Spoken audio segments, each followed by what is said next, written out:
the scary gluconeogenesis monster, here to kick you out of ketosis. Too much protein, ruining your keto lifestyle and making it so that you're not in ketosis anymore. All right, it's time to give you some facts on this entire situation.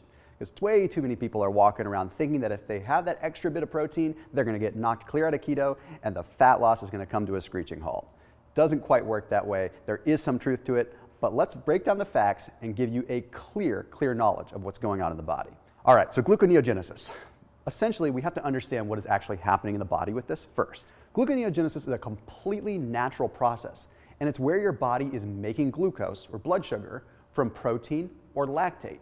It's literally just making blood glucose from other substrates other than glucose. So when you're on a ketogenic diet, it would make sense that because you're not eating carbs, you're not eating glucose, your body has to get it from somewhere else.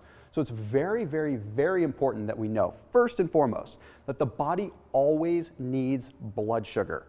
Okay, when you go on a keto diet, your blood sugar levels don't go to zero. Okay, they still stay elevated. A lot of our cells still need blood glucose. So gluconeogenesis is simply a process for the body to create glucose from a means other than glucose. That's all it is.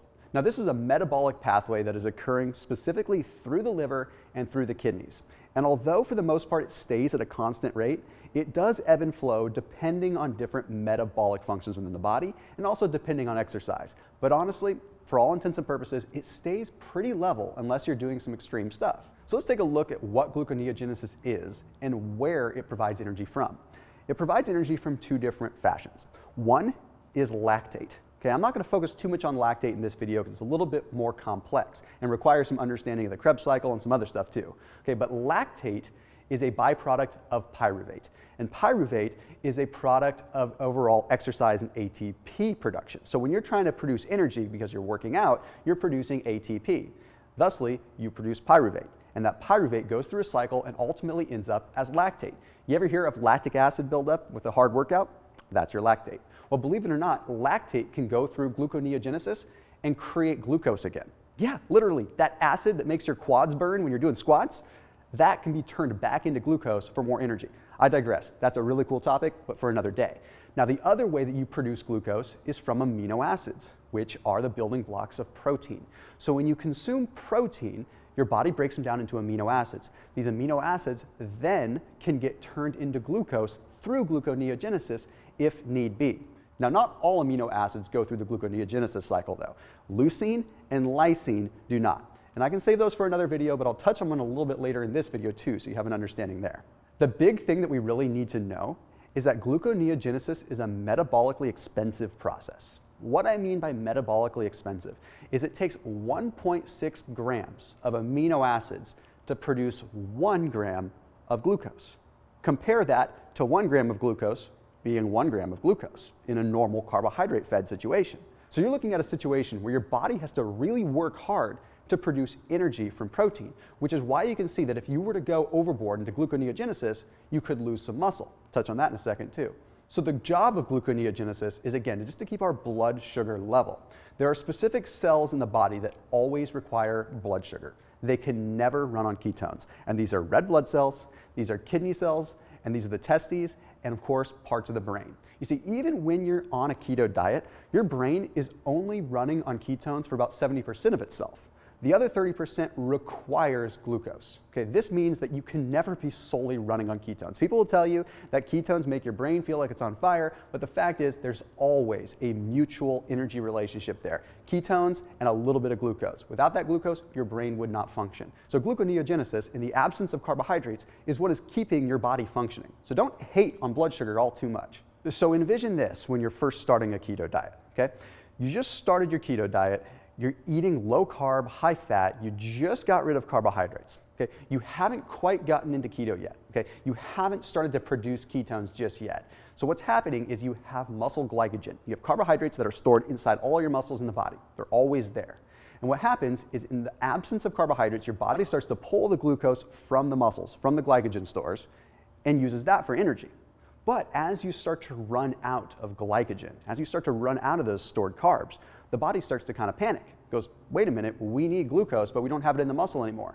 So it kickstarts gluconeogenesis, and it upregulates that process so you can still keep your glucose high. But then your body goes into keto and you start producing ketones.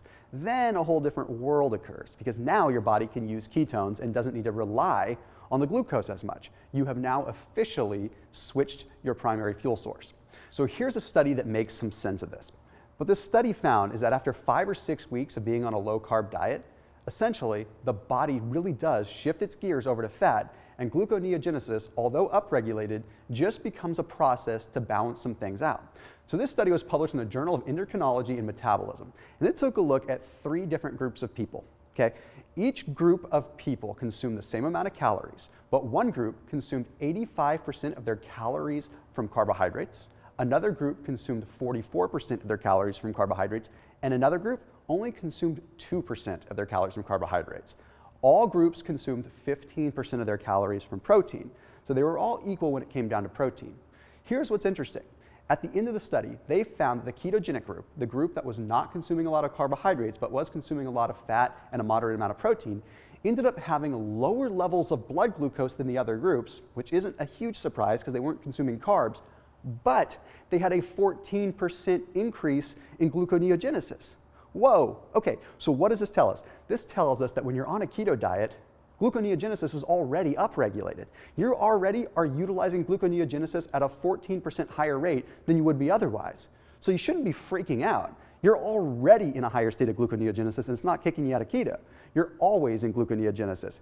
It's just occurring even more in keto, which would allow you to believe that you're going to be more sensitive to it. But that's not quite the case either. Let me explain. You see, when you're in keto, like I explained before, glucose is no longer your main source of fuel. Fat is now your main source of fuel. So if you increase gluconeogenesis, the extra glucose or carbohydrates that are created through that process aren't going to kick you out of keto. Your body thinks fat is the fuel source. Why would it be interested in the glucose at this point in time? So that extra glucose actually does some really cool things. It prevents hypoglycemia, okay? But it also gets stored as muscle glycogen. Yes, literally, the carbohydrates that are generated from the extra protein get stored as muscle glycogen, which give you fuel for your workouts later on. This is actually miraculous and a really, really cool process, but there's a huge caveat. Huge, okay, pay close attention. If your fats are not high enough, then this causes a problem. Why? Because right now, you're eating enough fats. Your body knows that fat is the fuel source. You're keto adapted. So the extra carbs that come in don't cause an issue. But the moment that your fats start to go lower, your body gets confused. Your body's like, wait a minute, where do I get my fuel?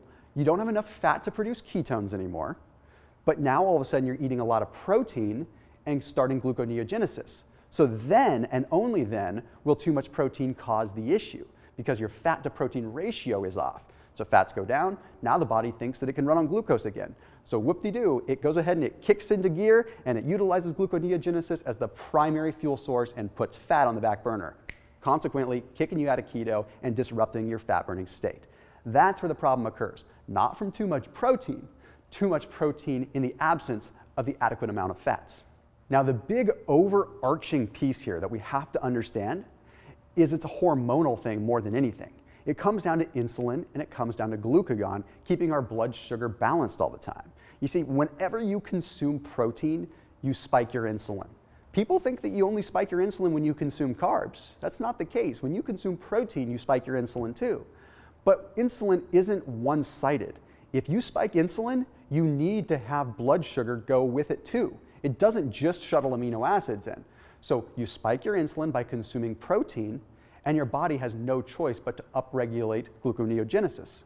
So what that ends up meaning is your body is going to kickstart that process to produce glucose so that the insulin has something to shuttle in.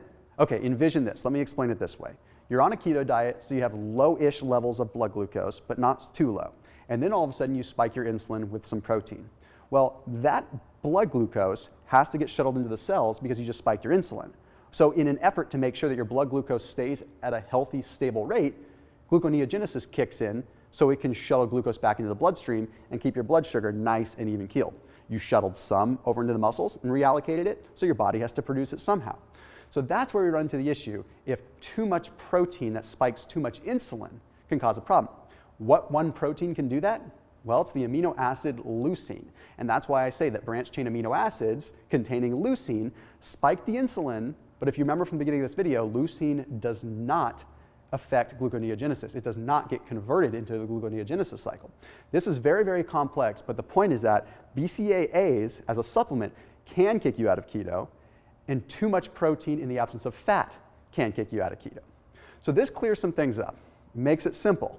Don't be afraid of the protein. It's only going to get stored in the muscles, but only be afraid of the protein if you're not consuming enough fats with it. Try to aim for, at minimum, a 2-to-1 fat to protein ratio, and it'll help you out a lot. But more importantly, stop jacking up your cortisol levels worrying about the protein, because honestly, it's the least of your worries. Go focus on a workout and focus on your family instead.